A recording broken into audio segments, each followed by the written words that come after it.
Can Eala go all the way in Dubai? Check out the 20-year-old's possible route to the final. Eala pulled off a monumental victory in the Dubai Duty-Free Tennis Championships second round, beating Jasmine Paolini. Beating the world number 8 seed has left fans wondering, can Eala go all the way in her debut at the Dubai Championships? Eala kicked off her Dubai campaign in the main draw against American qualifier Hailey Baptiste, an opponent she had previously met on the WTA Tour. After a tightly contested opening set, she battled her way to a 6-4 victory on center court. At the start of the second set, with Eala ahead 1-0, Baptiste was forced to retire because of an abdominal injury, giving Eala the win. She was then drawn against possibly one of the most experienced players on the tour in Paolini, with the pair going head-to-head on center court on Tuesday night. Eala showed composure and tactical maturity well beyond her years, absorbing Paolini's pace and counterpunching with depth and precision. She stayed aggressive on key points, dictated rallies with her left-handed shots, and handled the pressure moments with confidence against the experienced Italian. The result was especially striking given the age gap between the two. Paolini is 10 years older than Eala, bringing significantly more tour experience into the matchup. Despite that difference, the 20-year-old Eala played fearlessly and demonstrated that she can compete with and beat established names on the big stage in Dubai. The fan favorite takes on world number 32, Cersti, in the round of 16 on Wednesday night, and despite the Romanian possibly being an easier challenge on paper than what Eala has already faced, Cersti has had a strong tournament herself. The 35-year-old has bags of experience and breezed past Alexandra Sasnovich in the first round before beating world number 14 Linda Noskova in her previous match. If Eala was to advance to the quarterfinals of the Dubai Championships, her potential opponents would come from the same section of the draw. She would face either the winner from Coco Gauff v Elise Mertens or Belinda Bencic v Linda Noskova, depending on who progresses through their matches.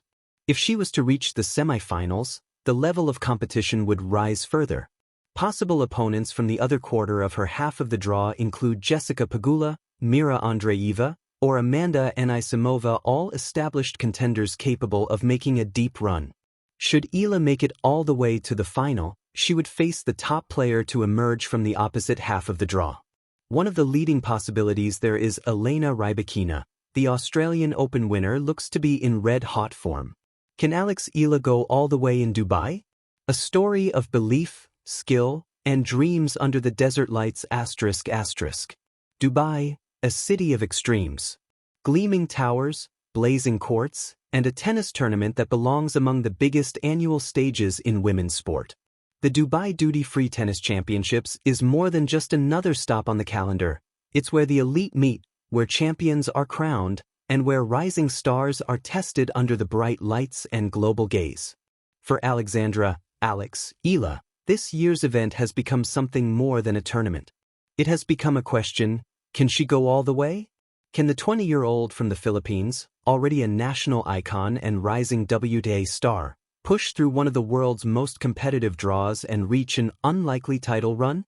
To answer that, we have to understand not just her results, but her story, her trajectory, and what this moment means for her and for tennis fans everywhere. From Manila dreams to WTA battlegrounds, Eala's rise in women's tennis has been steady, marked by resilience and breakthrough wins that hinted at greater potential. She won historic matches at junior levels, turned heads with her aggressive baseline play and tactical intelligence, and began turning those flashes into results against the very best. Last season she had a breakout at the Miami Open, a WTA 1000 event where she reached the semifinals and defeated top-ranked opponents like Iga Swiatek and Madison Keys. Wins that stunned the tennis world and showed that she could compete with the elite. That run didn't just earn her ranking points and recognition, it confirmed her capacity to play at the highest level under pressure. Yet tennis is not linear. After Miami, there were ups and downs, early exits at other tournaments, tough losses, and the grind of the tour. That's the reality for every rising player, and perhaps the reason why when a moment like Dubai arrives, it feels bigger than just 1 week of competition. Dubai, a stage fit for heroes. The Dubai Duty-Free Tennis Championships is one of the sport's premier events outside the Grand Slams. It's a WTA 1000 tournament, meaning some of the sport's best gather in the Arabian desert to do battle. Past champions include Grand Slam winners and perennial top 10 stars. For Alex, Dubai is her first deep entry into this environment. She entered the main draw unseeded but fought hard from the first round, advancing when her opponent retired due to injury. While not an ideal start, she took every opportunity, the first of many that would define her run here. Then came an electrifying breakthrough, a match that answered questions and raised expectations. Facing world number 8 Jasmine Paolini, a former champion and seasoned tour veteran, Alex delivered one of the most memorable performances of her young career. She controlled the early stages, then held firm under pressure to win 6-1, 7-6, a victory that isn't just a stat on the board but a story of composure, courage, and belief. In doing so, she notched her third career top 10 win, further proving that her earlier successes weren't flukes. She battled past a world-class player in front of a fervent crowd, many cheering her on as Filipinos rallied in the stands, waving flags and chanting her name. This is where the dream starts to feel possible. The heart of a champion. So what does going all the way really mean? At its core, it's about consistency. It's one match more than the last, one serve more than that, one deep breath before another rally. To win a WTA 1000 title, a player must string together 5 or 6 victories against top-ranked opposition, every one a new challenge. Here's where Alex's game enters the spotlight. 1. Technical skill. Eala's left-handed playstyle, her heavy ground strokes, and tactical versatility make her a dangerous opponent. She can dictate points, seize control with powerful shots, and has shown she can absorb pressure when the match tightens. 2. Mental resilience.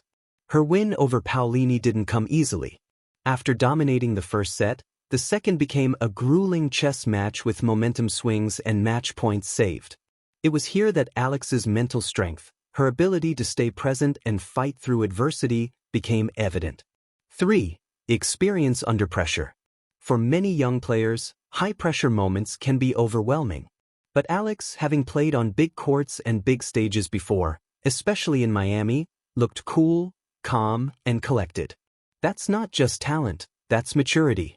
These qualities aren't theoretical. They are proven ingredients of champions. Challenges on the road ahead. Still, there are real obstacles between Alex and the title. A tough draw. After Paolini, her projected next opponent is Sorana Cîrstea, a seasoned veteran who brings experience and consistency. Past that, quarterfinal opponents could include players like Coco Gauff, Jessica Pegula, or other big names.